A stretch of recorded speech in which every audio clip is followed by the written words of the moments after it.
एवं ज्ञात्वा कृतं कर्म पूर्वैरपि मुमुक्षुभिः कुरु कर्मैव तस्मात् त्वं पूर्वैः पूर्वतरं कृतं। कृष्ण आगे अर्जुन को बताते हैं कि बीते समय में जिन लोगों को मोक्ष प्राप्त हुआ था उन्होंने इसी तरीके का इस्तेमाल किया था, और इस समय में अगर अर्जुन तुझे भी मोक्ष की इच्छा है तो तुझे भी इसी तरीके से चलना पड़ेगा।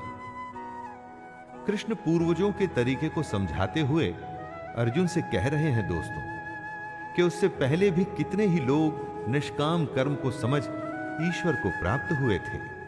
उसी तरह से अर्जुन को भी इस बने बनाए तरीके पे चल ईश्वर को पाना चाहिए। दुनिया कितनी भी बदल जाए, दुनिया के नियम नहीं बदलते। जैसे जन्म और मृत्यु अटल है, उसी तरह से मेहनत करने पर अच्छा फल मिलेगा, ये भी अटल है। किम कर्म किम कर्मेति कवयोप्यत्र मोहिताः तत्ते कर्म प्रवक्ष्यामि यज्ञ ज्ञात्वा मोक्षसे शुभात्। कंफ्यूजन की स्थिति को दूर करते हुए भगवान श्री कृष्ण कहते हैं, कर्म क्या है और अकर्म क्या है। इस प्रकार इसका निर्णय करने में बुद्धिमान पुरुष भी मोहित हो जाते हैं।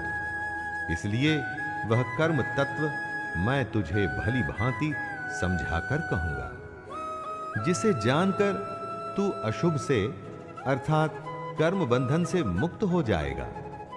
आखिर कर्म होता क्या है? कुछ भी करने को क्या कर्म कहते हैं? हर समय हम इस शब्द का इस्तेमाल करते हैं, परंतु कृष्ण कर्म और अकर्म का भेद खोलेंगे और समझाएंगे कि कैसे इसको समझकर आप कर्म योग में लग सकते हैं और अपने जीवन में आगे बढ़ सकते हैं।